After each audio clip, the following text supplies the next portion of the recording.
Então, mais uma vez, graça e paz. Vamos dar sequência à nossa série de estudos baseada no livro 9 Marcas de uma Igreja Saudável, do Mark Dever. Os irmãos sabem que a qualquer momento podem perguntar, trazer suas dúvidas e também suas contribuições, né, para o tema. Então, nós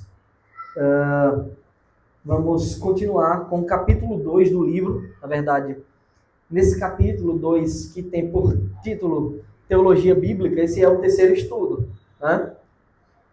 Nós, até então, já vimos algumas coisas importantes, tá? Que é, o primeiro capítulo ele fala sobre pregação expositiva, né? Nós meditamos na importância de uma igreja saudável ser conduzida por uma pregação expositiva. E aí, na verdade, nosso começo, né, nosso primeiro estudo foi sobre esse conceito que é uma igreja saudável, não é? As pessoas às vezes procuram uma igreja para fazer parte, estão buscando uma comunidade, não é? São cristãos autênticos, e o ideal é que as pessoas e que nós nos comportemos como uma igreja saudável, né? Esse é o ideal que todo mundo busca. E aí eu lembro que eu fiz uma diferenciação, e quem não estava, fique à vontade também para tirar suas dúvidas, tá? A gente fez uma diferença porque eu lembro que eu disse que o Dever escreve e ele diz assim, que muita gente ele submeteu esse livro a grandes nomes da teologia. E ele cita que um dos nomes que ele submeteu foi a John Piper, que é um dos pastores mais respeitados da nossa geração, né? Ele até brinca no livro dizendo assim que ele sente muito em discordar de John Piper, mas ele ia fazer isso porque o objetivo dele não era ele não queria decepcionar o John Piper. Ele disse, o objetivo dele não é fazer um livro sobre o que é uma igreja verdadeira, porque há muito material sobre isso. Quais as marcas de uma igreja verdadeira? E nós debatemos sobre isso. O que é que uma igreja verdadeira tem que ter? Bem, uma igreja verdadeira, ela só é de fato uma igreja de Cristo se ela tiver a pregação da palavra de Deus fiel. Não é ler um texto e distorcer o texto. Uma pregação fiel da palavra de Deus, o Evangelho. Porque a gente sabe que existem igrejas que não são verdadeiras, mas tem uma placa, tem um título, não é? Muitas seitas existem por aí que usam a Bíblia, por sinal. Só que a proclamação no púlpito não é a proclamação da verdade bíblica. Isso desqualifica aquilo como igreja, mas essa não é a única marca de uma igreja verdadeira.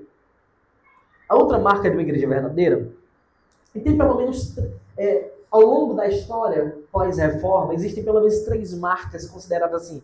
Essas marcas definem o que é uma igreja verdadeira e diferenciam elas da falsa.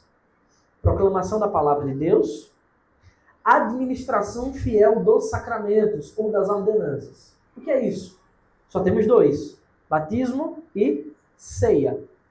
Uma igreja que não tem batismo ou que faz isso errado, e que não tem ceia ou que faz errado, ou igrejas que acrescentam outras ordenanças, elas não podem ser consideradas igrejas verdadeiras.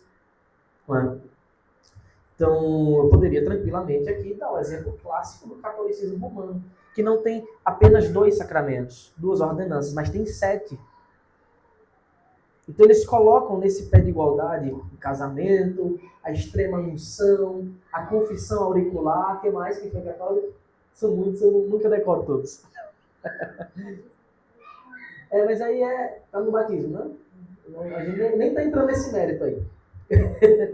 Do batismo infantil, Mas eles nem tá entrando nesse. Eles têm mais 5 sacramentos além das únicas 2 ordenanças do Novo Testamento.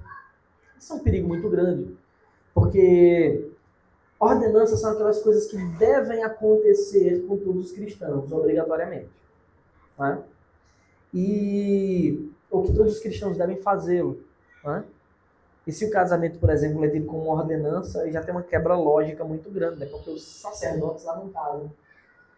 Enfim, a administração fiel dos sacramentos, ela define uma igreja verdadeira. Não só uma igreja saudável. mas uma igreja verdadeira. A outra marca de uma igreja verdadeira é a disciplina eclesiástica. Não tem como haver uma igreja verdadeira onde não há disciplina eclesiástica. A disciplina eclesiástica, ela está diretamente ligada às ordenanças e à proclamação da palavra de Deus, no qual, se a proclamação é pregada fielmente e há uma busca, né, pela santidade, não tem como qualquer estilo de vida ser admitido como coerente dentro da igreja. A disciplina eclesiástica, ela tem o sentido de refletir o zelo que o povo de Deus deve ter para com a santidade de Deus, que é zeloso. E nós estudamos na semana passada, o nosso Deus é o Deus Santo. Não é? Enfim, essas são as marcas da igreja verdadeira. Mas o Dever, ele buscou discorrer sobre as marcas de uma igreja saudável.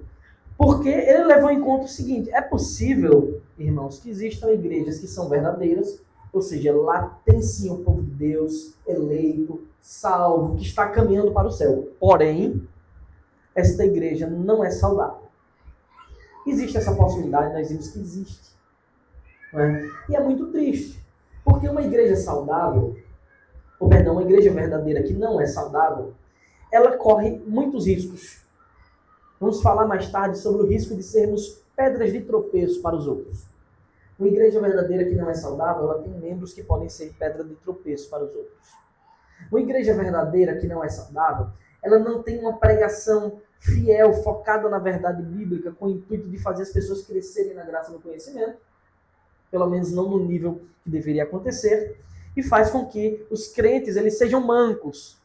Eles tenham dificuldades em alguns pontos muito importantes.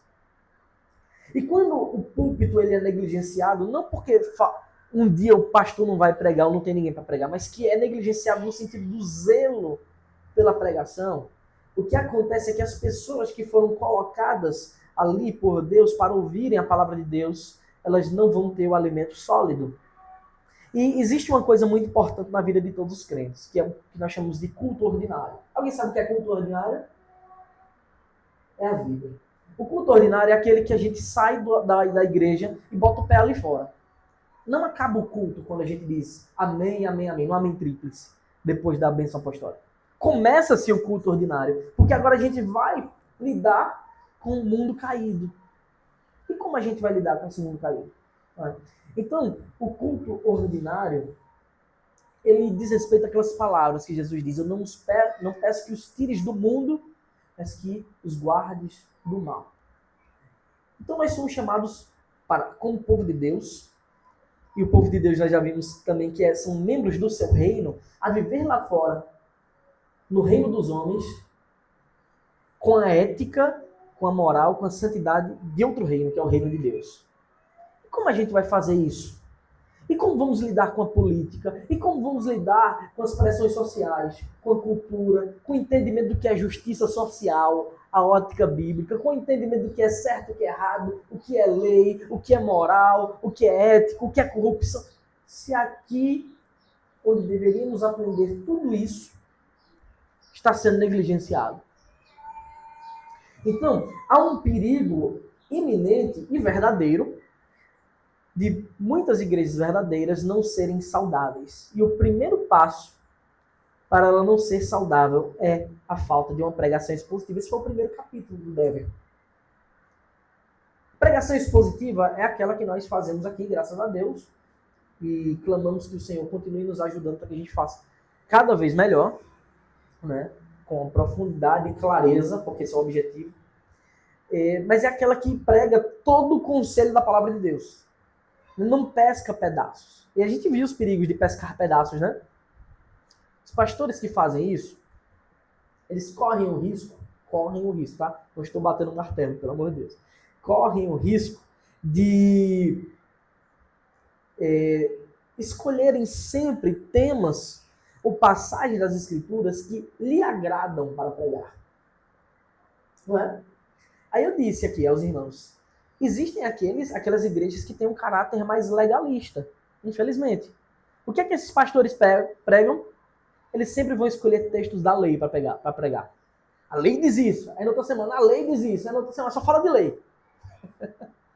Algumas igrejas que podem acabar caindo na libertinagem, as pregações todos os domingos são pregações sobre graça, graça, graça, graça, graça, graça. Algumas igrejas que têm um caráter mais rígido, né, é sobre disciplina, disciplina, justiça, justiça, justiça, disciplina. Outras que são mais emocionais, todas as semanas é pregado sobre o amor, o amor, o amor, o amor. Em todos esses casos, quando um texto é colocado na frente de outro, em detrimento de outro, a escolha, o que acontece com os irmãos que estão ali absorvendo semanalmente somente aquilo? A igreja fica manca. Porque o nosso mesmo Deus, que é o Deus da justiça, é o Deus do amor. O nosso mesmo Deus, que é o Deus soberano, é o Deus zeloso de sua lei. O nosso Deus que governa o universo é aquele que coloca responsabilidade em você pelas suas escolhas. O nosso Deus, que por um lado é extremamente severo nos seus juízos, porque são imutáveis e absolutos, é o Deus extremamente misericordioso e compassivo, que tem compaixão. E quando a gente escolhe um texto em detrimento de outro, o que é que acontece? Ficamos mancos. Esse é um dos primeiros pontos para que uma igreja seja, ainda que verdadeira, não saudável. E aí você vê isso na vida, isso reflete na vida das pessoas, como elas caminham lá fora, como elas debatem, quando a fé delas é colocada em xeque, né? Porque enquanto não está sendo colocada em xeque, às vezes está tudo muito bom. Mas quando vem uma adversidade, quando vem alguém, talvez vocês tenham passado por isso. Alguém que não é um cristão, que estudou um pouquinho alguma coisa, fez uma pergunta capciosa para você sobre a vida, sobre o evangelho, ou sobre a ética do mundo, e você parou e pensou, rapaz, será que ele não está certo e eu que estou errado? Porque a gente vive dias que o povo de Deus, infelizmente, tem desprezado a sua palavra. Então a pregação expositiva é algo fundamental na vida da igreja. Eu vou adiantar, porque senão eu vou ficar repetindo tudo que eu já disse. Então a Bíblia ela tem um papel de dar vida, ela tem um papel de santificar, e o pregador da palavra de Deus, via de regra o pastor, ele tem o papel de levar ou de expor para o povo de Deus todo o conselho das Escrituras. Ainda que me seja dada a liberdade institucional de escolher o texto que eu vou pregar, diante de Deus eu não devo ter esta opção constante de textos mais confortáveis. Eu disse aqui para os irmãos, várias e várias vezes eu tive que pregar textos que eu não queria. Porque estava na sequência, e se fosse assim, me dada a opção, Mário, escolha um texto para você pregar, eu jamais escolheria aquele texto. Porque às vezes é difícil, às vezes é incômodo, às vezes o conteúdo não agrada. Contudo, a minha responsabilidade é, antes de comigo mesmo, é para com Deus. E nós somos chamados, o pastor, pregador da palavra de Deus, para pregar todo o conselho de Deus. E daí vem o segundo ponto, que está diretamente atrelado a isso. Nós começamos a estudar, que é teologia bíblica. A Bíblia, ela não tem um Deus do Antigo Testamento e um Deus do Novo. Como muitas vezes essa visão é propagada. Talvez você já tenha ouvido. Eu não gosto de tal igreja, não. Eu ouvi de um colega meu um tempo desse. Tem um bocado de igreja que só prega o Antigo Testamento. Eu só gosto das que pregam o Novo. Eu pensei, por quê?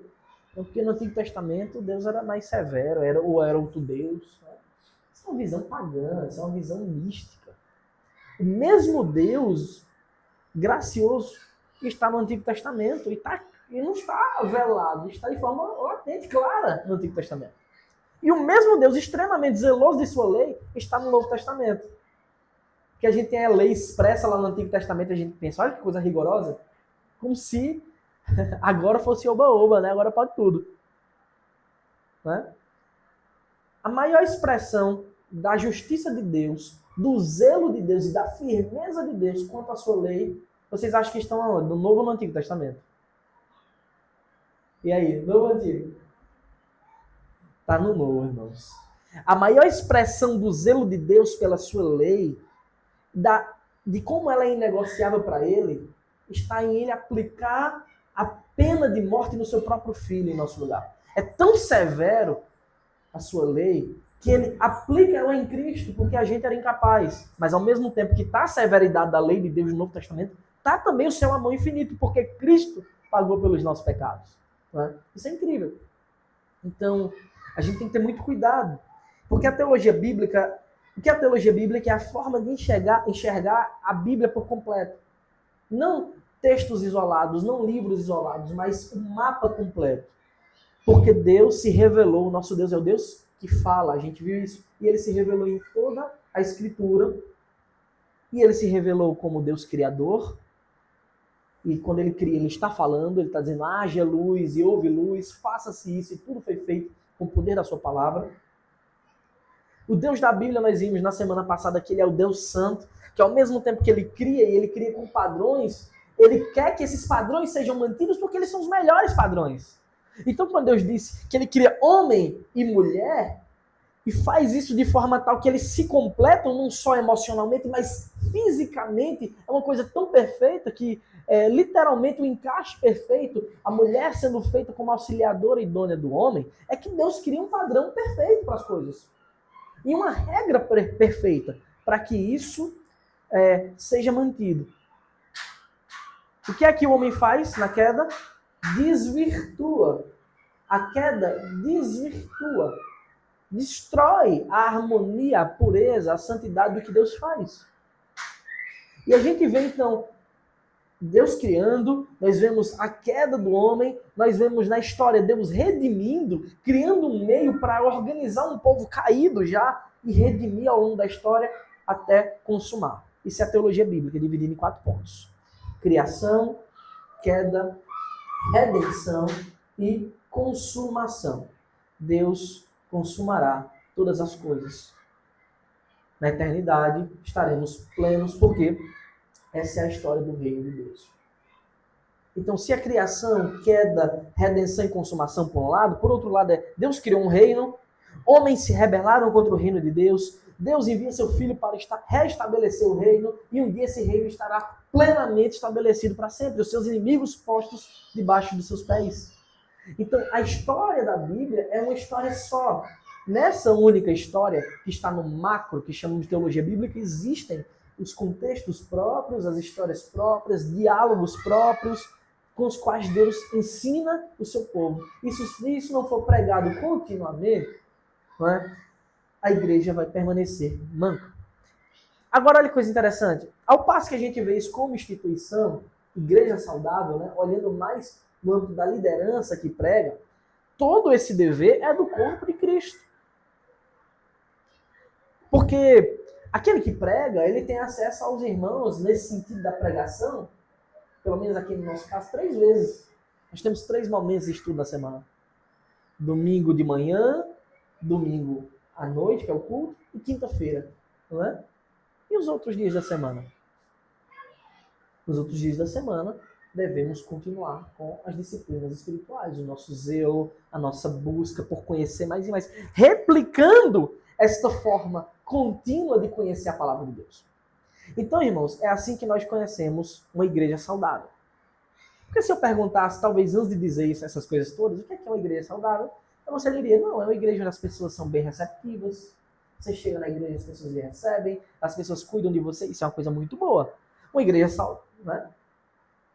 Uma igreja saudável é aquela que a gente é bem confortável, tem bancos acolchoados, um ambiente climatizado, um bom grupo de louvor, um profissional e coisas do tipo, e sai dizendo, mas o que de fato define uma igreja saudável?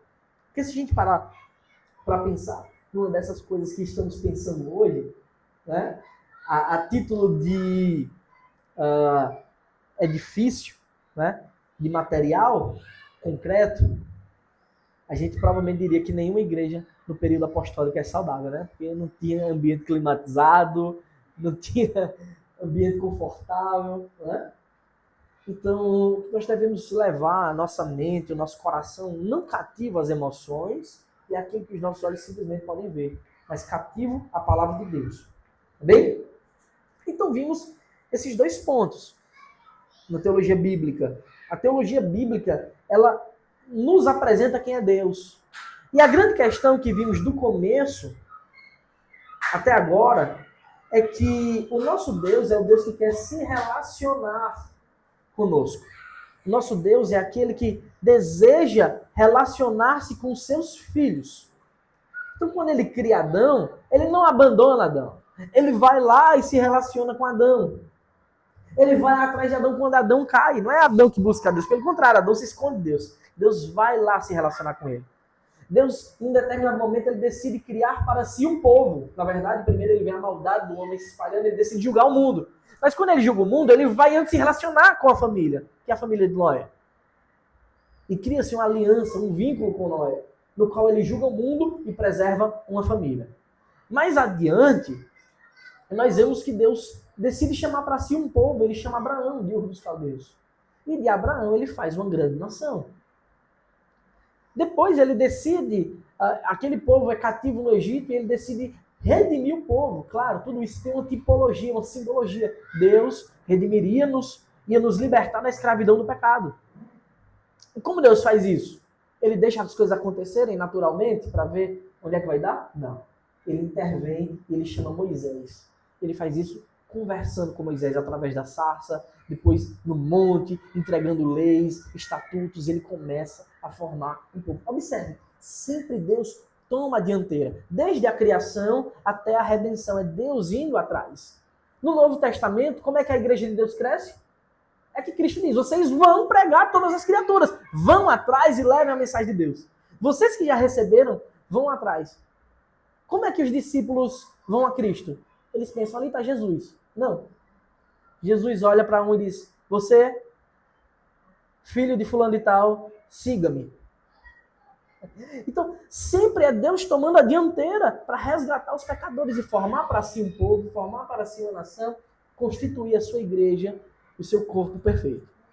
Isso é incrível, irmãos. Isso está do começo ao fim das Escrituras. O nosso Deus é aquele que decide e que deseja, apesar de nós, se relacionar conosco. E nós vimos que tem uma barreira, porque a relação com Deus, nosso Deus, ele exige perfeição, e a gente não pode ser perfeito. O pecado nos corrompeu. Somos caídos. Então, como Deus redime? Como Deus pode querer essas duas coisas que parecem irreconciliáveis? Ele quer um relacionamento conosco, mas ele quer um relacionamento perfeito, só que a gente não é perfeito. Ele mesmo provê o cordeiro. Um cordeiro para si Deus proverá. E ele provê quem? Cristo. O cordeiro de Deus que tira o pecado do mundo. E através de Cristo, podemos nos relacionar com Deus. Então, a Escritura, ela é perfeita, ela apresenta isso. E quando a gente descobre que foi necessário isso, porque Deus queria muito um relacionamento conosco, podemos perceber a profundidade do amor de Deus, mas também a profundidade da santidade de Deus. Esse foi o último tema que estudamos na teologia bíblica. Então já estudamos o Deus da Bíblia é o Deus Criador, o Deus da Bíblia é um Deus Santo. E hoje, em terceiro lugar, vamos ver que o Deus da Bíblia é um Deus fiel. Se Deus permitir, a gente completa esse estudo que eu falei demais, essa introdução. Mas alguém quer perguntar alguma coisa? Falar alguma coisa? Se os irmãos quiserem, na próxima eu não faço mais introdução, não. Já entro no conteúdo, irmãos. Eu fico empolgado, eu gosto de repetir.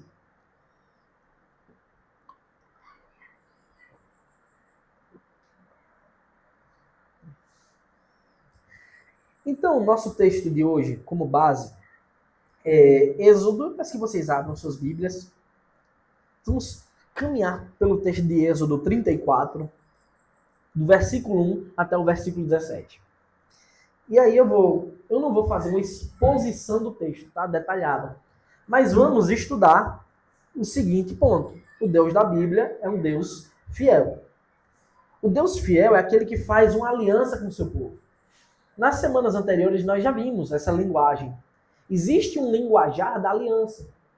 O Deus que se relaciona conosco, ele não se relaciona de qualquer jeito, uma vez que ele envia seu filho para morrer em nosso lugar. Mas desde o Antigo Testamento, ele tem um linguajar próprio desse relacionamento. Esse linguajar nós conhecemos na boa teologia como a teologia da aliança. Deus faz uma aliança com pecadores. Aí você pergunta, como pode Deus Santo fazer uma aliança com pecadores? Pode, porque ele arruma um meio de redimir esses pecadores. Não é? E uma aliança, irmãos, eu disse, né, isso aqui não é uma aliança, isso aqui é um anel. Isso aqui não é uma aliança, é um anel, mas isso aqui representa uma aliança que eu fiz com minha esposa. De amar, de ser fiel, por todos os dias da vida, até que a morte separe. Deus também faz uma aliança com o seu povo. E a aliança, o nosso símbolo é esse aqui. Né? Mas Deus traz símbolos, e traz regras, e traz normas. O símbolo primeiro da aliança, visível para que todos vissem, foi o arco-íris, quando Deus julgou o mundo pelo dilúvio. O arco-íris não é a aliança. O arco-íris era algo que tipificava a aliança, para que todas as vezes que vimos o espectro da luz passando no vapor d'água, formando um lindo arco-íris, a gente lembra, olha, o nosso Deus é o juiz do universo, ele julgou o mundo assim. E ele é o Deus da aliança. E ele preservou um povo porque ele quer se relacionar com crentes fiéis. E nós devemos sempre lembrar disso. E Deus, ele dá as regras. Uma aliança é um contrato, é um pacto que tem regras. Né? E nesse capítulo, irmãos, é incrível. De Êxodo 34, porque a gente vê isso. Bem, todos encontraram? Então, o Deus fiel, que é o tema que estamos estudando hoje, é aquele que faz uma aliança com o seu povo. Eu só vou dizer previamente o seguinte. Esta narrativa ocorre após o povo de Israel estar lá no deserto. O povo de Israel já está no deserto, nos 40 anos, após eles terem feito o bezerro de ouro, aquele episódio do bezerro de ouro. Vocês lembram como foi, né?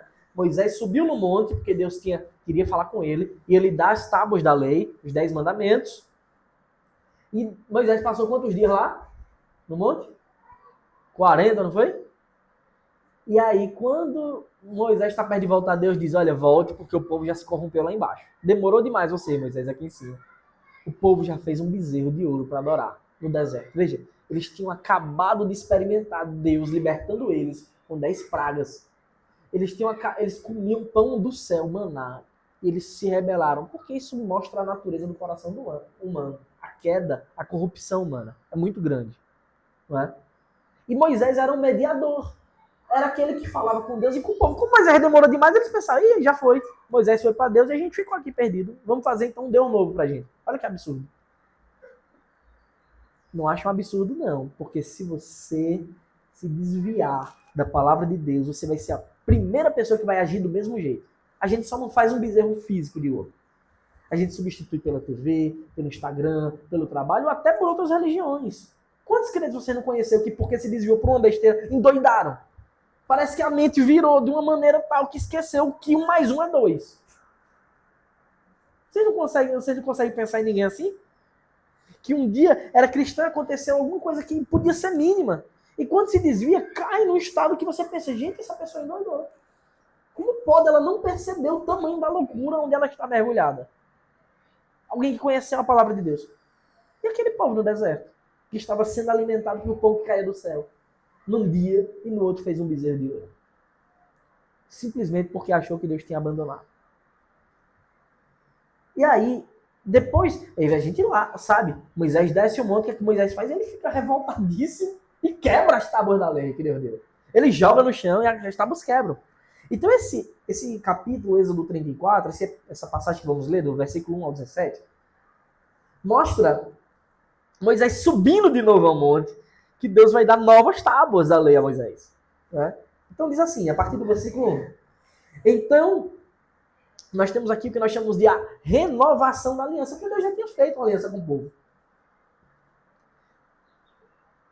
Deus tinha dito, eu tirei vocês da terra do Egito, minha parte eu estou fazendo. Vou fazer de vocês uma nação. Vocês serão o meu povo, eu serei o seu Deus. O que é que vocês têm que fazer? Obedeçam os meus estatutos e juízos. Não foi assim? Foi assim que Deus fez? O povo desobedeceu, não foi? Foi. A primeira coisa que fez foi logo um bezerro de ouro. Você podia pensar, Deus simplesmente podia ter destruído todo mundo imediatamente. Poderia? Poderia. Seria errado? Não. Seria perfeitamente certo. Ele aplicaria sua justiça tranquilamente. Contudo, nosso Deus é amoroso, misericordioso, longânimo, ou seja, paciente, benigno, bondoso, compreensível.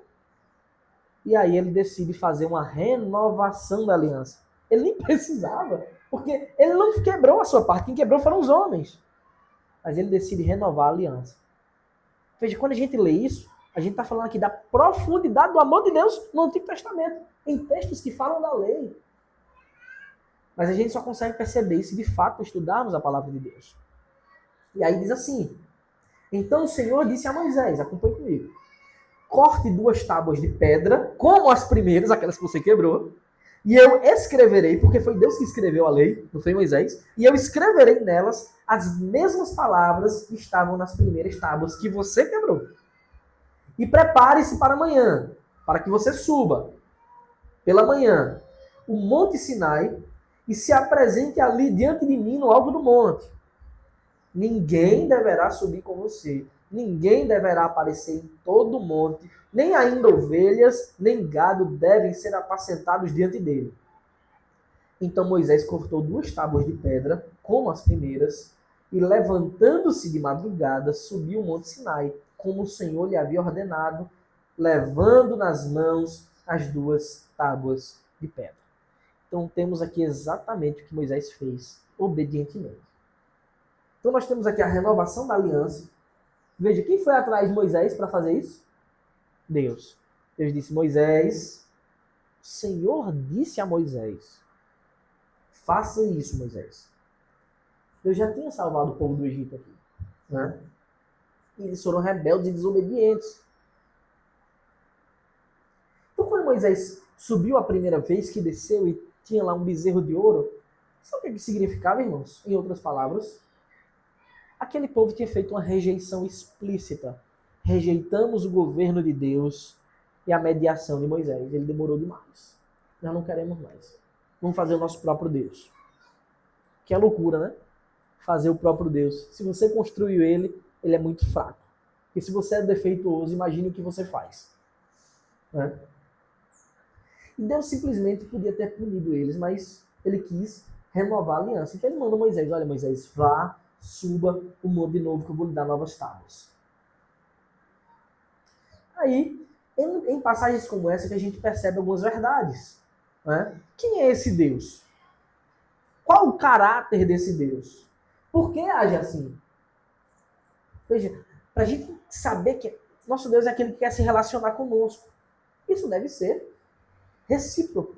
Um crente verdadeiro, ele também deve querer se relacionar com Deus. Isso é possível se você souber quem é esse Deus. Se você conhecê-lo.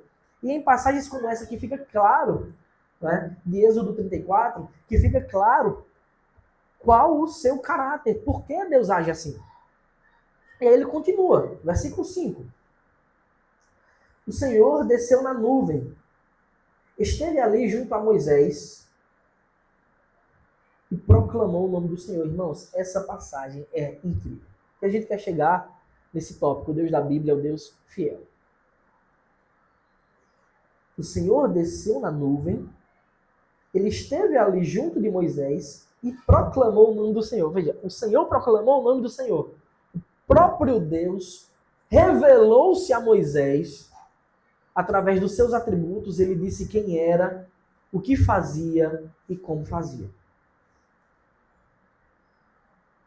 Versículo 6 diz assim: o Senhor passou diante de Moisés e proclamou: o Senhor, Deus compassivo e bondoso, tardio em irar-se e grande em misericórdia e fidelidade. Veja, preste atenção, não é Moisés que está dizendo essas palavras. É Deus que está dizendo isso a Moisés. Antes, irmãos, se vocês lembram, teve um diálogo um pouco parecido, que foi Moisés, quando foi chamado na sarça ardente, ele perguntou. Deus disse, Moisés, eu vou fazer de você um libertador, você vai libertar seu povo, vá e me obedeça. E assim, mas... E quando o povo perguntar quem você é, o que é que eu vou dizer? Moisés, você vai dizer assim, eu sou, me enviou a vocês. E disse mais, eu sou o que sou. É isso que você vai dizer. Agora Deus, ele revela-se mais. Ele apresenta o seu caráter a Moisés. Moisés não perguntou.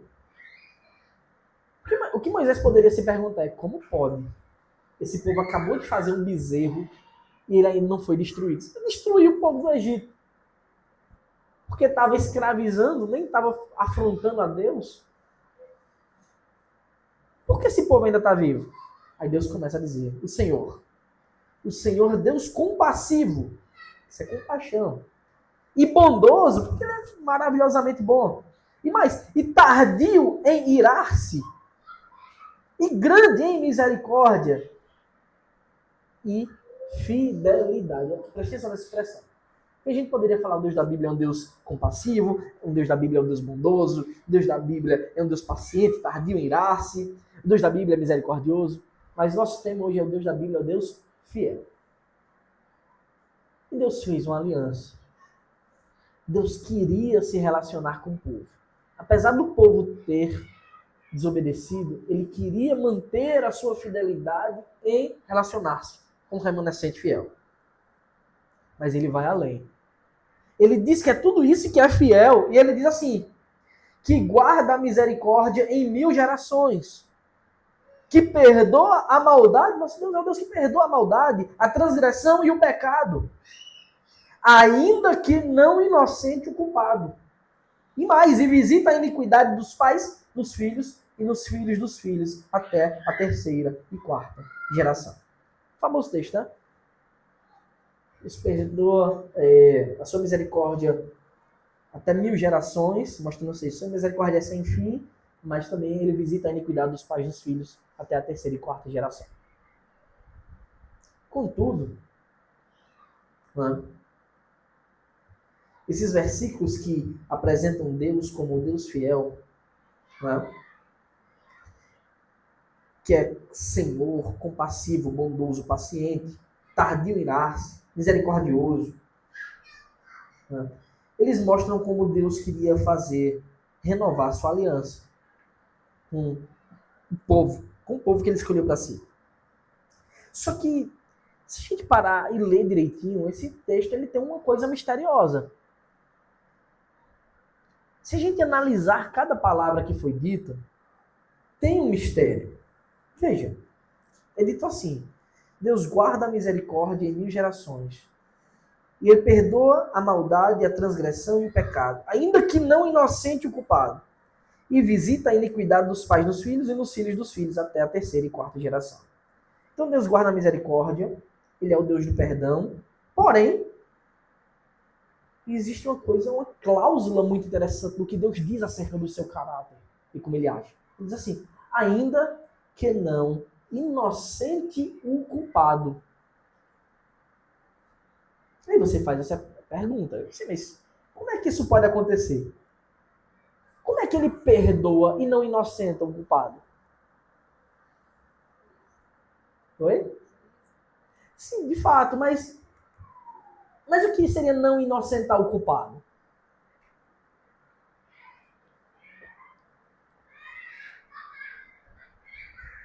Por exemplo, eu pequei e peco ainda muito. Acredito no perdão de Deus sobre a minha vida. Não mereço.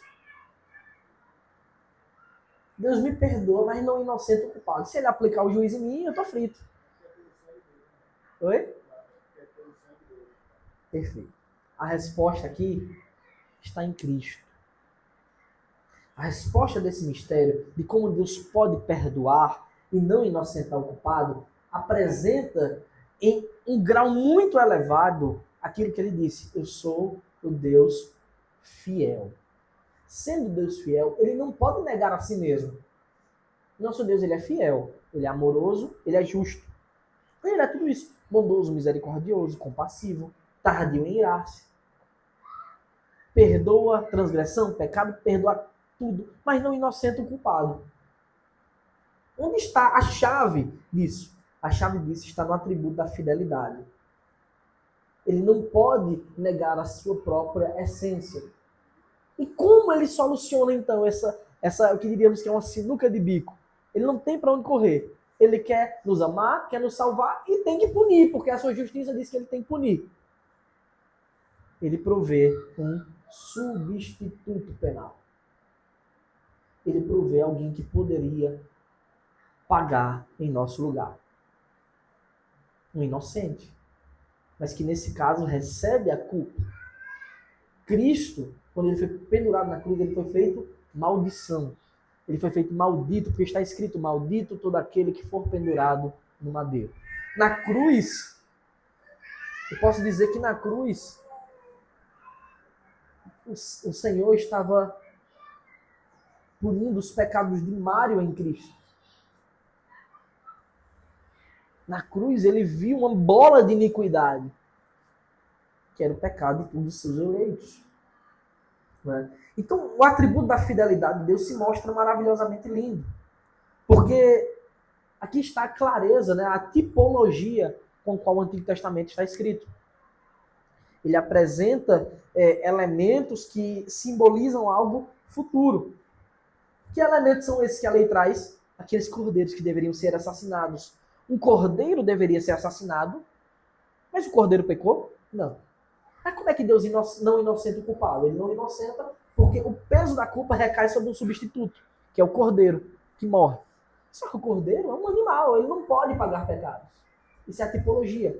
Aquele cordeiro, ele estava ali tipologicamente representando o verdadeiro cordeiro. Esse João Batista veio e disse, finalmente, eis o cordeiro de Deus que tira o pecado do mundo. É Cristo. Esse pode pagar. Então o Deus da Bíblia, ele perdoa e ao mesmo tempo ele não inocenta o culpado. E pune. Só que ele pune o substituto. Só que alguém poderia dizer, mas será que é injustiça punir o substituto? Mário pecou e quem paga é Nestor? Nesse caso não, porque ele pune o seu próprio filho em nosso lugar. Ele não pune outro pecador, mas aquele que é perfeitamente santo e puro. E Jesus voluntariamente vem morrer em nosso lugar. O Mark Dever escreve o seguinte, acerca disso tudo, né? Se quisermos entender o Deus da Bíblia, temos de compreender esta passagem. Esta é a promessa de esperança para a redenção do povo de Deus. Está lá em Êxodo 34, segundo livro da Escritura. Promessa clara de redenção. O retrato bíblico não é de um Deus impassível. Não é de um Deus de terrível condenação. Deus é santo e justo, em compromisso inabalável de punir e se opor ao pecado. Ele não muda isso, ele vai punir o pecado. Ele vai se opor ao pecado. Mas também fiel às promessas. Durante a história, ele planejou e prometeu revelar sua glória ao seu povo. E o fez. Mas como o Senhor poderia perdoar a iniquidade e como ele afirma nessa passagem não inocentar o culpado? Qual a resposta desse mistério? A resposta desse mistério não estava nestes israelitas, não estava no povo, mas em Deus e em sua promessa, particularmente em sua pessoa prometida. No Antigo Testamento vemos que a esperança exigida, um sacrifício expiatório, uma propiciação para satisfazer a ira justa de Deus. Vemos que era exigido uma substituição de sofrimento e morte do inocente, que receberia a punição merecida do culpado. E para exigir algum tipo de relacionamento entre o ofertante e a vítima. Isso aqui é interessantíssimo. Deus, tipologicamente, ali substitui. Não é?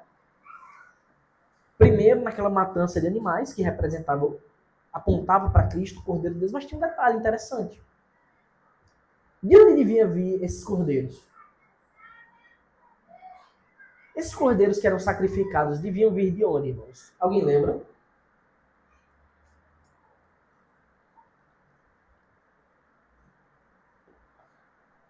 O cordeiro que era sacrificado, ele era do dono do pecado.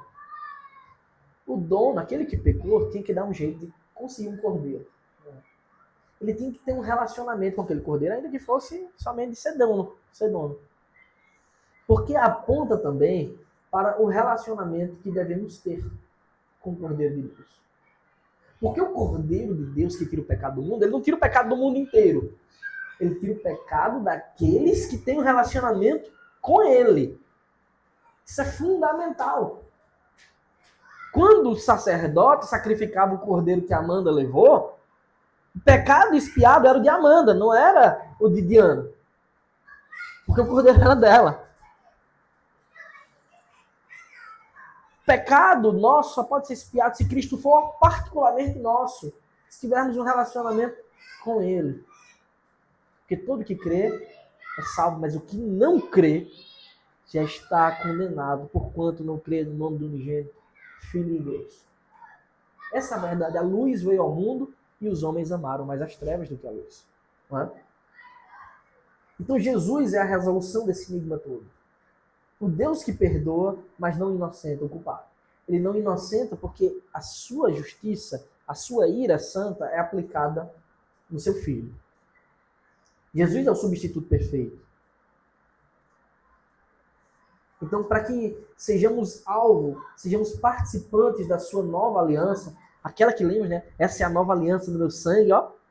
Igreja verdadeira tem que ter a administração fiel dos sacramentos. É necessário um relacionamento fiel com Ele, porque Ele é o Deus fiel. Então nós temos nessa teologia da aliança, da promessa, que Jesus é um profeta prometido por Moisés, né? Semelhante a mim. Por quê? Assim como Jesus também é o rei prometido, a semelhança de Davi, aquele que se assenta no trono e não falta mais rei. Então Jesus é profeta e rei. Isso já, aqui a gente já poderia nos levar para o próximo tópico, que é o Deus amoroso, mas eu quero continuar essa passagem, tá? A gente ainda não chegou até o versículo 17. Mas temos aqui que Jesus é o mediador desta aliança. Assim como Moisés foi chamado tipologicamente, né, já que Jesus, quer dizer, Moisés era um tipo de Cristo, não que ele era semelhante a Cristo, mas que ele fez simbolicamente o papel de Cristo ali, de mediar Deus entre o povo. Ele falava com o povo, levava a Deus, falava com Deus, levava para o povo. Né? Ele era o mediador desta antiga aliança. Cristo é o mediador da nova aliança. Cristo é o elo que nos vincula ao Pai. Ele é o próprio sacrifício. Mas quando lemos também que mais na frente, quando Deus governa a sua nação por meio de uma monarquia, e temos lá Davi, o homem segundo o coração de Deus, que mediava a nação de Israel para com Deus, no sentido de que ele era o rei escolhido por Deus, ele também tipificava o verdadeiro rei, que é Cristo. Cristo é o rei supremo. Então Cristo é a resposta para tudo na Escritura. Então, o texto continua com a aliança, ela precisa de um mediador. É justamente isso. Versículo 8. Imediatamente Moisés curvou-se para a terra, adorou o Senhor. Ele está lá no monte. E diz, Deus começou a dizer, eu sou Deus, isso. Qual é a reação de Moisés? É se curvar diante de Deus e adorar. Tem gente que diz que recebeu a revelação de Deus, visita de Deus enquanto estava escovando o dente, que conversou com Jesus e como se fosse o maior parceiro. Não. Para a gente ver como o ser humano pode ser ridículo, como eles podem ser blasfemos ao falar de Deus. Né? Quando Isaías encontra Deus, ele diz, ai de mim, eu estou perdido, porque a santidade de Deus vai me consumir. Quando Moisés vê uma coisa dessa, ele se ajoelha. Quando Moisés ouve a primeira vez a voz de Deus, numa teofania, uma aparição de Deus, que não foi uma aparição em sua plenitude, mas foi numa sarça ardente, Deus diz, tire as sandálias, que o lugar que você está é santo. E tem gente que quer vir diante de Deus de qualquer jeito. Aí você vê a igreja no culto, dizendo que tem uma presença de Deus, ele está lá pulando o maior bolo. Gente, como pode? Os exemplos bíblicos não permitem esse tipo de coisa. O nosso Deus é zeloso, é santo. Mas por que isso acontece? Porque falta saúde na teologia da igreja. Quando a teologia bíblica é saudável, as pessoas foram ensinadas sobre quem Deus é. Conhecem esse Deus que, apesar de ser bondoso, compassivo, ele não inocenta o culpado. Que é zeloso, que é justo. Não é? A gente tem que saber disso, senão seremos mancos. Ainda que Deus não os consuma, porque sabem que não fazem na maldade, contudo, será que esse é o tipo de adoração que Deus quer? As pessoas falando-se de igreja saudável, né? Eu gosto de tal igreja porque lá é animado, se adora de tal jeito. Né? Lá, eu estou falando aqui do culto solene, tá, irmãos? Estou falando dos momentos que a gente pode se pular, como Davi pulou e dançou. Estou falando da solenidade. O culto não é invenção humana, o culto é invenção. É Deus que diz, eu quero que vocês me cultuem, está lá no Antigo Testamento. Ele diz tudo. tamanho do templo, o tamanho, como deveria ser o culto, qual a ordem, como o sacrifício deveria ser feito. Os cânticos são os salmos inspirados. Deus diz tudo. E aí as pessoas, não, eu quero um culto porque eu gosto de um culto mais jovem, mais underground, ou mais... Não é sobre o que você quer. Porque o culto não é para você. E as pessoas que vão com essa mentalidade para a igreja, elas estão dizendo que elas são más. Elas não são. Só não são saudáveis, biblicamente. Elas só não aprenderam que o culto não é para elas.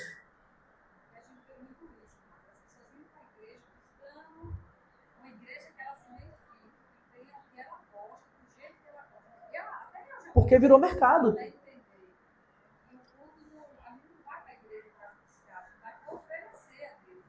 Isso.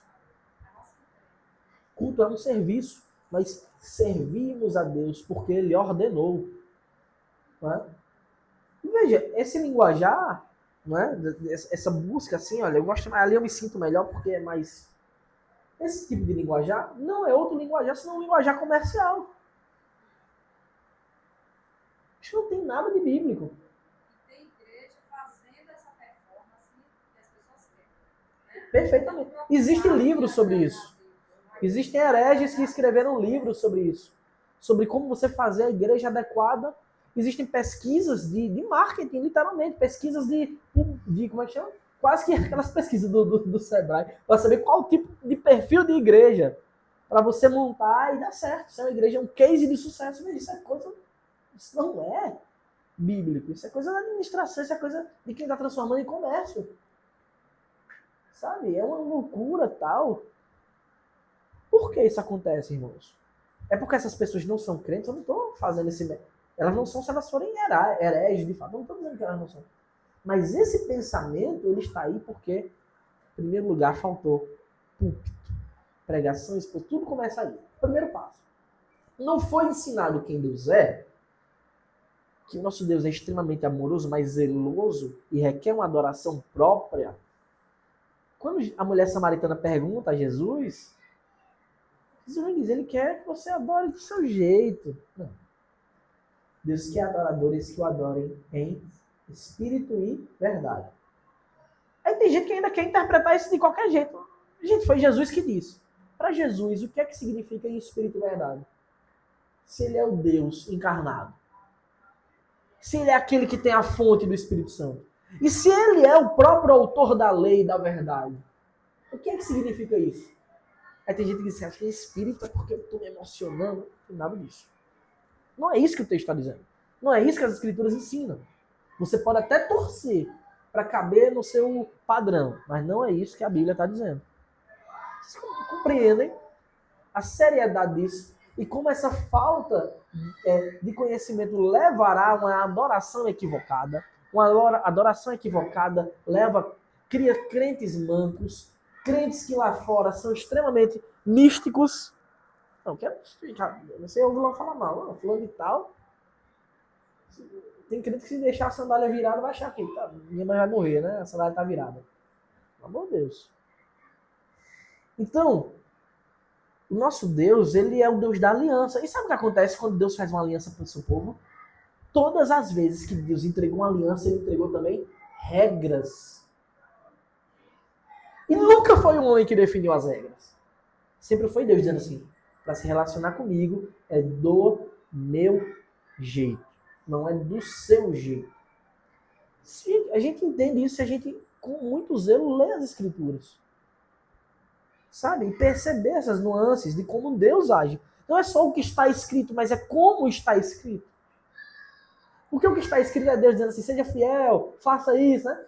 Mas por que Deus disse isso? Porque é Deus que escolhe. Você não tem lá... Moisés não negocia com Deus, Senhor, essa lei aqui, será que não tem como a gente... Não tem isso. Não tem isso. É por isso que diz assim, imediatamente Moisés curvou-se para a terra, adorou o Senhor. E disse, Senhor, se agora alcancei favor diante de ti, continua no meio de nós. E ele implora, porque este povo é teimoso. Perdoa a nossa iniquidade e o nosso perdão e toma-nos por tua herança. Ele pede misericórdia. pelo pecado do povo. Claramente a necessidade de um mediador. Alguém que faça essa ponte.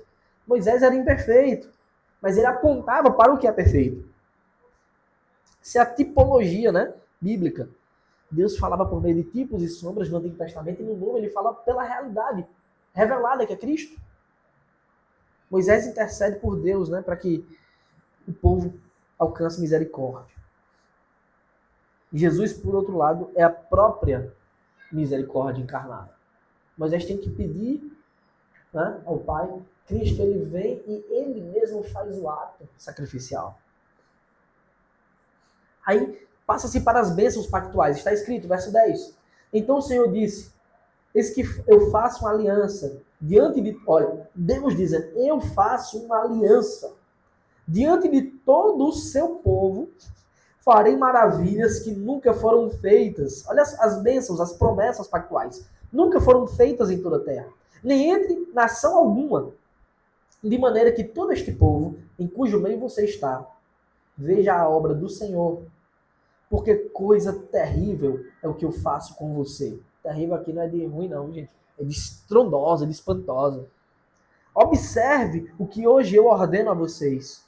Veja, Moisés não negocia com Deus. É o que hoje eu ordeno, porque eu faço a aliança. E ele diz, olha as bênçãos pactuais. Eis que expulsarei da frente de vocês os amorreus, os cananeus, os heteus, os ferezeus, os heveus, os jebuseus. O povo que ocupava a terra prometida. É a terra que ele tinha prometido a Abraão. Séculos e mais séculos antes. Então essas são as bênçãos da antiga aliança. Que apontam para a nova aliança. Lá Deus declara abertamente unir-se. Eu vou fazer uma aliança. Ele diz que vai fazer maravilhas, coisas inexplicáveis. Ele age soberanamente, fazendo coisas únicas que ninguém nunca viu para manter sua promessa fiel. Esse é o sinal. A bênção pactual. E ele diz especificamente o que ele vai fazer. Eu vou expulsar os povos pagãos da terra que é de vocês. O que isso tipifica? Tipifica que, no final, ele condenará os ímpios. Nenhum ímpio, nenhum que não se relacione com Deus permanecerá nessa terra renovada. Ele não vai permitir que ninguém desfrute. Alguém que não tem um relacionamento com Cristo, com Ele, com o Pai também, desfruta as bênçãos celestiais. Ali ele está fazendo um povo para si, uma nação, que tipifica o que Cristo veio fazer. Ele veio fazer para si a sua própria família, o seu próprio povo, a igreja. Ali era uma promessa de segurança. Olha, vocês vão estar seguros na nação que eu vou mostrar. Para nós, tipifica a segurança eterna. Em Cristo estamos eternamente guardados do mal. E aí, não tem só promessas as alianças, elas têm cláusulas. Deus jamais quebra alguma cláusula. Mas o homem pode quebrar, infelizmente. Aí ele diz, as cláusulas para aquele povo, que também tipificam coisas do Novo Testamento. Abstenham-se de fazer aliança com os moradores da terra para onde vocês vão, para que isso não seja uma armadilha no meio de vocês. Se vocês se unirem, isso é literalmente o conceito de julgo desigual. Se vocês fizerem isso, né, aquele conceito que Nicodemos fala e tudo mais, com o povo da terra, vocês vão ver que isso é uma armadilha. Balaão usa isso, né, para fazer o povo cair, lá em Números. Pelo contrário, derrube os altares deles, quebrem as suas colunas e cortem os postes da deusa Azerá. Colunas aqui, as colunas das adorações deles. Porque vocês não devem adorar outro Deus. Pois o nome do Senhor, ele mesmo, é zeloso. O que ele está dizendo com isso, gente? Ele está dizendo que ele não negocia o seu zelo. A sua exclusividade de relacionamento. Sim, ele é Deus zeloso. Não façam aliança com os moradores da terra, para não acontecer que, em se prostituindo eles com outros deuses e lhes sacrificando, alguém os convide e vocês comam dos seus sacrifícios. Porque é isso que acontece. Também, para que não aconteça que vocês escolham para os seus filhos mulheres do meio das filhas deles, e estas, ao se prostituírem com os seus deuses, com os deuses que adoram, façam com que também os seus filhos se prostituam com esses deuses. Não façam isso. Não deem as suas filhas, os seus filhos para esse povo. Não misturem. E no final ele deixa bem claro uma regra. Não façam deuses de metal para vocês. Eles tinham acabado de fazer, né? O bezerro de ouro. E Deus deixa bem claro, não façam isso.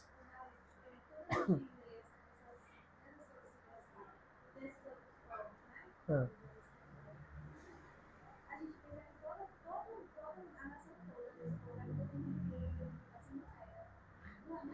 Dos israelitas, no caso.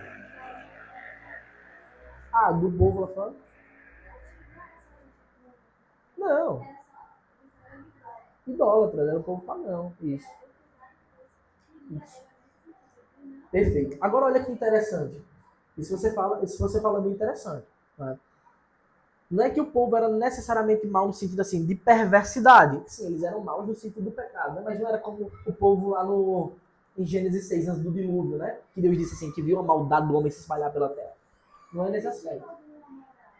Tinha, sim, sem dúvida. Mas eles eram idólatras. Só que quando nós lemos que Deus manda invadir as terras prometidas, Deus manda fazer e dizimar esse povo. Por quê? Porque o pecado da idolatria, ele é extremamente grave. Só que, quando a gente olha, Deus não dizimou o próprio povo que cometeu idolatria. Como a gente explica isso? Deus é o Deus compassivo.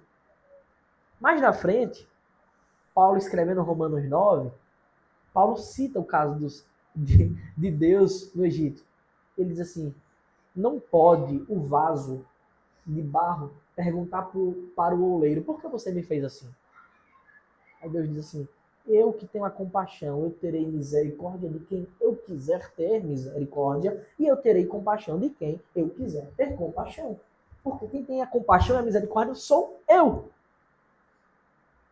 De modo que se Deus julga o pecador pelos seus pecados, ele é justo e santo. Se Deus mantém a sua misericórdia, ele é amoroso e fiel. Tem crente que quando ouve essa verdade, porque não conheceram Deus.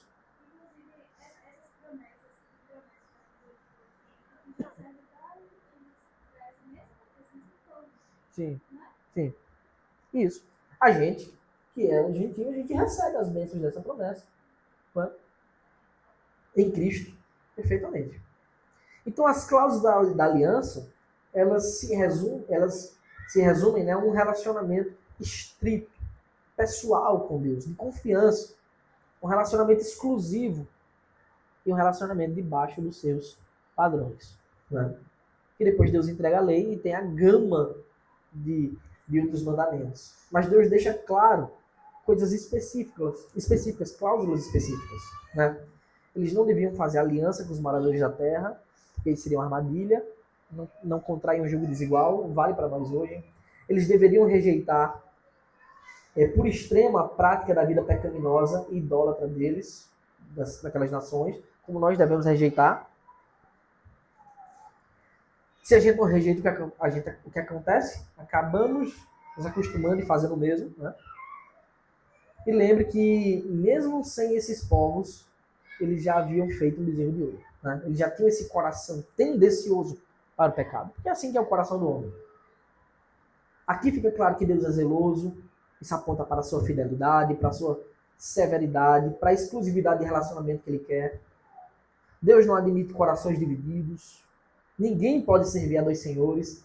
Ninguém deve chegar perto da adoração pagã. E Deus explica a fraqueza do povo. Vocês são suscetíveis. Se vocês tolerarem no seu meio esse povo, vocês vão cair. É mais fácil vocês caírem do que eles serem transformados.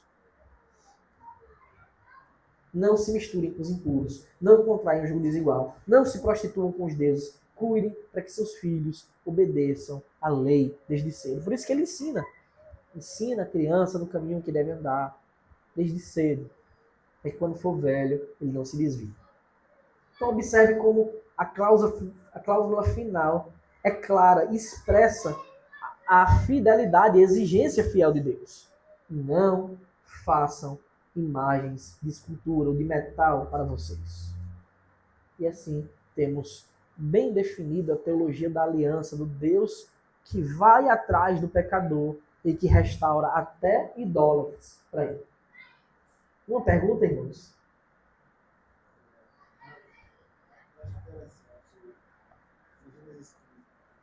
Na aliança que ele fez com Abraão, Eu trouxe a mesma clareza que você falou. Perfeito. Aliança abraâmica. Isso. Ele falou que deixou claro que ia fazer na cara de 6 anos, ia desenvolver esses povos. Ele já tinha anunciado isso, perfeitamente. Então, assim, é muito claro. Né? Às vezes a pessoa não entende porque não é mesmo. A gente vê na mudar fora dessas igrejas. E se pegar e ler, vai ver. Eu vou deixar um exercício para vocês fazerem. Oi?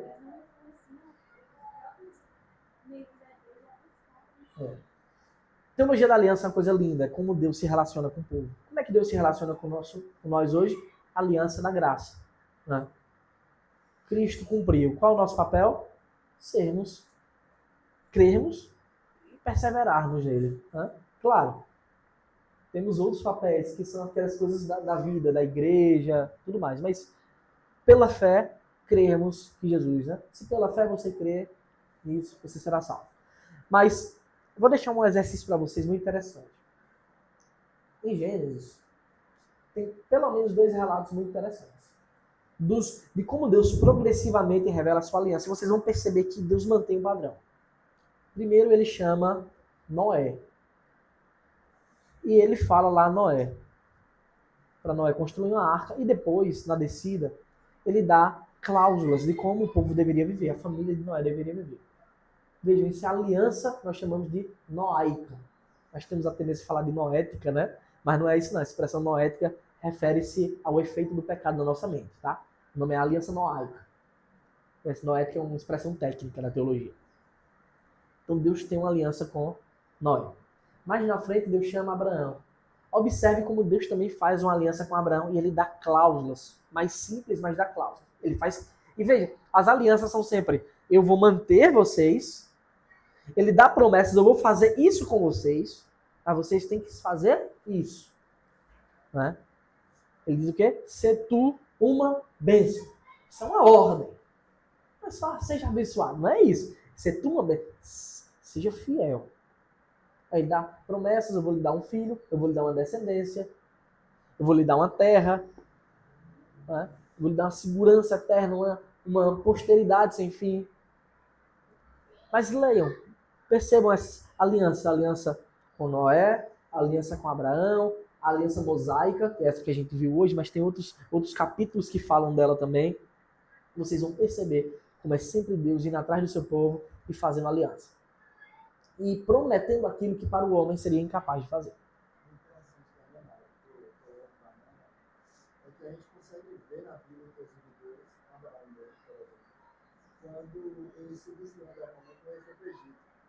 E Abraão é uma pessoa, apesar de ser chamado, mas um pecador também. É um pecador também. Fica claro, às vezes que falham, né?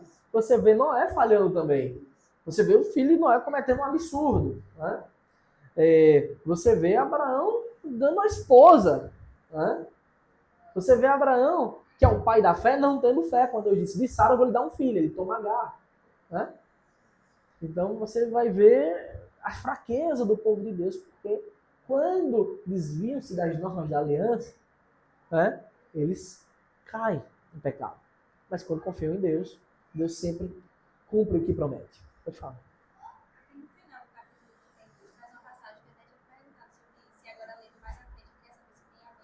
Do capítulo quanto? No final do 32. De Êxodo.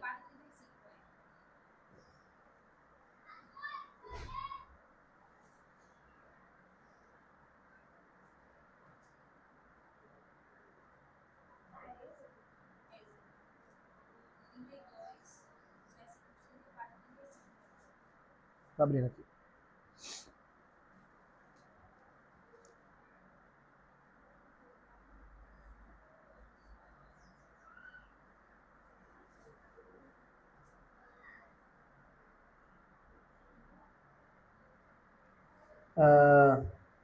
Tá. Então o Senhor disse a Moisés, o 33, né? Riscarei do meu livro todo aquele que pecar contra mim. Vá, pois, agora e conduza o povo para o lugar do qual falei a você. Eis que o meu anjo irá diante de você, porém no dia da minha visitação eu os castigarei pelo pecado que cometeram. Assim o Senhor feriu o povo porque fizeram o bezerro, aquele que Arão tinha feito. Aí qual a dúvida mesmo? Se no capítulo esse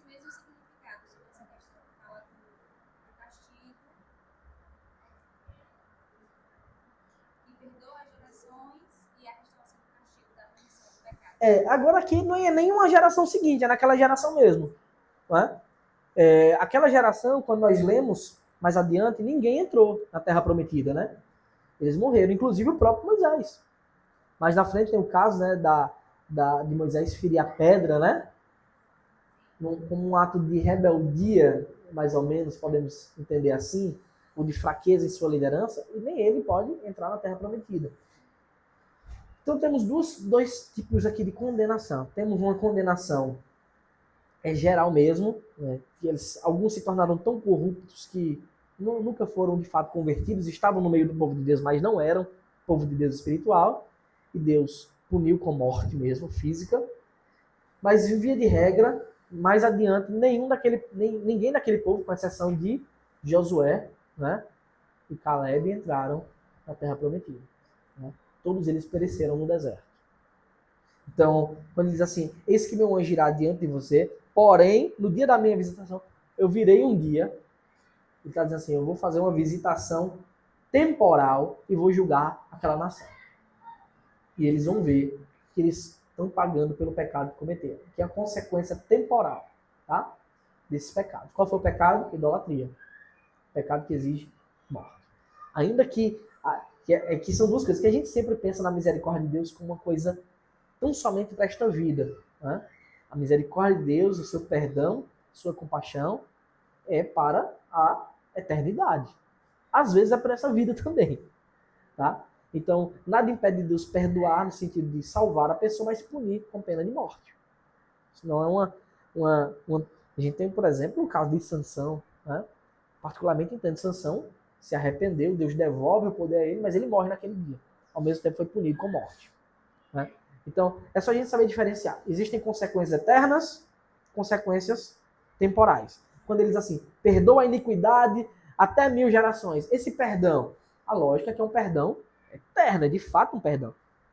Até porque não faz sentido. Deus, eu cometi 10 pecados, Deus perdoa um, os outros 9 me condenam. Então, quando Deus fala de perdão, ele está falando no sentido eterno. Quando Deus fala de punição temporal, está falando de consequência do pecado. Consequência do pecado não é o mesmo que falta de perdão. Certo? Isso. Castigo isso. Então a gente tem, por exemplo, a casa de Davi, né? Deus perdoou o pecado de Davi gravíssimo? A consequência permaneceu até o fim da sua vida. Então são coisas distintas, tá bom? Aqui, nesse capítulo, consequência de pecado. Esse que você me mostrou agora. Esse que nós lemos, perdoa a iniquidade até a terceira e quarta geração, até a 1000 gerações, é eterno. Né? Porque perdão é algo especial de Deus. Deu para entender essa diferença? Então é possível alguém ser perdoado e ainda assim arcar com as consequências temporais na terra ainda dos seus erros.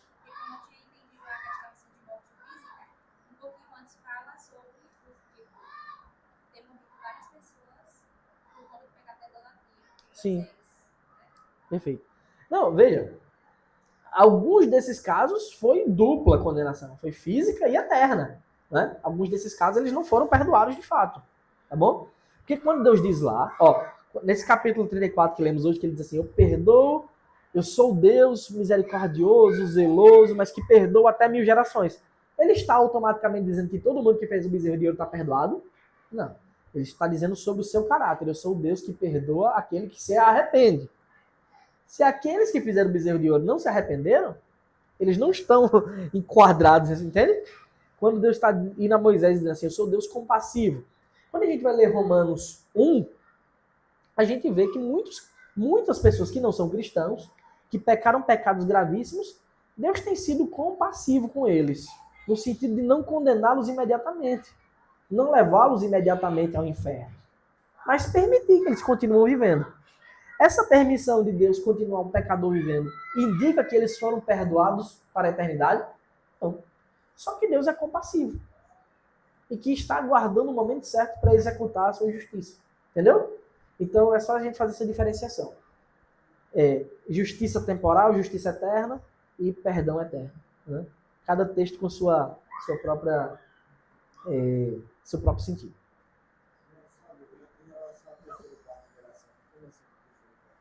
Não. Consequências temporais do pecado. Né? A gente pode falar mais adiante disso, provavelmente a gente vai falar isso mais adiante, sobre o poder da misericórdia de Deus, mas de fato, aqui são consequências temporais do pecado. Não é? Então, não.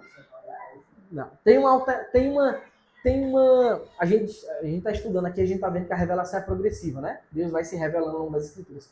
Existe um texto mais adiante que é muito incrível. Eu vou tratar eles com vocês, mas eu já falei antes ali, né? Que é um texto que diz assim: lá não mais dirão, né? Que os pais comeram uvas e foi o dente dos filhos que ficou embotado. Não vai ter mais isso.